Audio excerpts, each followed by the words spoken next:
Tentang hal itu?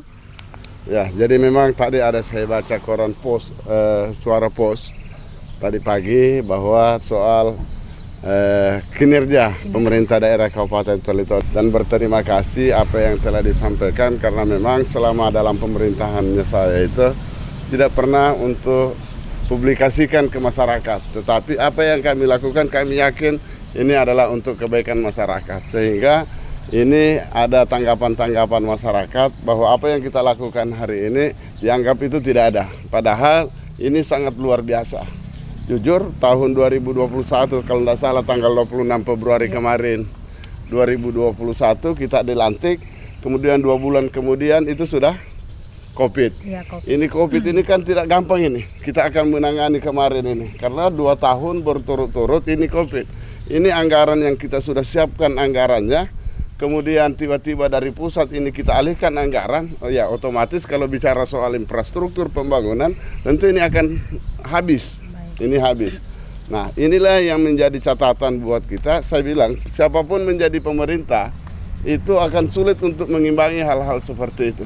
Tetapi kami sebagai pemerintah daerah Kabupaten Toli-Toli masih mampu, kita akan mengamankan dan memberikan kebijakan-kebijakan kepada masyarakat sehingga alhamdulillah segala sesuatunya masih bisa teratasi sehingga Toli-Toli ini maju. Kalau kita mau jadi perbandingan dengan daerah-daerah lain, saya kira Toli-Toli ini yang tidak ada masalah, baik soal pelayanan kita kepada masyarakat maupun soal bicara soal angka kemiskinan. Siapa bilang ini angka kemiskinan tidak turun? Ini jelas 2022 ini sangat turun. Cuman memang itu yang tidak drastis. Kami menyadari sebagai pemerintah ingin bagaimana kita berbuat untuk langsung menekan ini angka kemiskinan. Tetapi ini kondisi. Nah sehingga kami sampai hari ini ingin apa yang kami lakukan ini adalah bagaimana masyarakat bisa sejahtera. Karena kapan masyarakat sejahtera ini akan bisa memajukan daerah kita lebih maju kelihatannya. Sehingga ya ada 3 hal daerah kita ini yang bisa memajukan daerah kita. Pertanian, perkebunan, dan ini nelayan, perikanan. Nah, sehingga 3 ini kita akan mendorong. Nah inilah yang harus kita apresiasi sebenarnya pemerintah daerah Kabupaten Toli-Toli. Saya mengundang semua masyarakat. Siapa saja ingin mempertanyakan, kami punya rumah ini terbuka. Sehingga ini ada komunikasi antara saya dengan masyarakat atau ada yang ingin membutuhkan keterangan dari saya. Nah sehingga saya kira apa yang disampaikan kemarin ini saya kira tidak benar itu. Nah, dan ini yang harus kita pahami masyarakat, jangan sampai terprovokasi bahasa-bahasa yang bisa merugikan dalam pemerintahannya kita dan pasti akan bisa terpengaruh kepada masyarakat. Nah ini yang harus kita sadari semua. Jujur, kalau kita lihat hari ini kapan saya meninggalkan tempat begitu lama.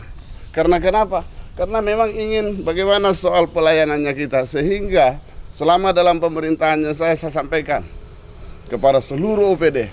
Saya tidak mau lagi ada kedengaran bahwa masyarakat itu tidak terlayani, tidak diberikan informasi.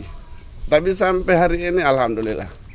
Kemudian kami juga akan mencegah hal-hal yang kita kedengaran di luar itu banyak pungli-pungli. Ya alhamdulillah Toli-Toli selama pemerintahannya saya kita tidak ada pungli.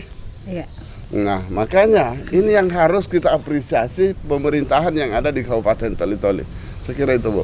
Iya, tentunya dari pemerintah daerah Kabupaten Toli-Toli sendiri tentunya terbuka kepada masyarakat seperti itu. Ya, saya sebagai pemerintah, saya lahir dari masyarakat. Saya bayangkan dari pemerintahan desa tidak mungkinlah tidak punya kepedulian kepada masyarakat. Orang dari desa yang bisa menjadi bupati di Kabupaten Toli-Toli. Tentu ini yang banyak kita lakukan sehingga kita bisa menjadi bupati di daerah Kabupaten Toli-Toli. Ya ini kan tahun depan ini 2024 kan baru masuk tahun ke-3 sebenarnya dalam pemerintahannya saya. Sehingga insya Allah ini kita akan memajukan infrastruktur. Terutama bagaimana akan peningkatan pendapatan masyarakat. Sekira itu, Bu. Dan insya Allah kami lihat kondisi hari ini pasti sudah akan ada perubahan dibanding dengan tahun-tahun sebelumnya.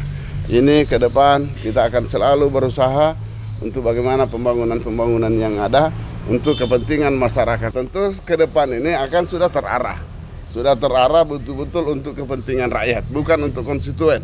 Saya kira itu, Bu. Iya, baik.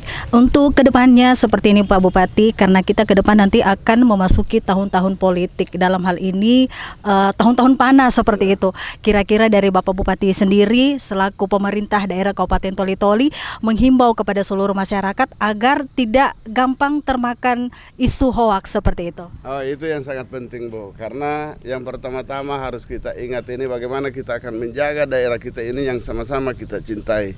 Jangan sampai daerah kita hari ini yang begitu aman, kemudian tiba-tiba hanya persoalan politik, ini bisa ramai. Ini kan sudah menjadi pengalaman kita selama ini. Toli-Toli yang teraman di Sulawesi Tengah. Tetapi setelah ada demokrasi, pilkada sudah mulai isu-isu yang tidak benar. Nah, sehingga ini harus kita waspadai. Kita harus waspada.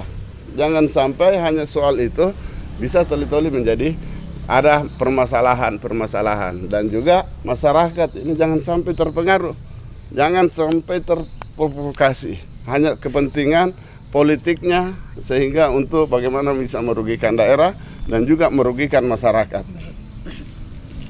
Ya, baik, terima kasih wawancara singkat kami bersama Bupati Toli-Toli. Tentunya kita sebagai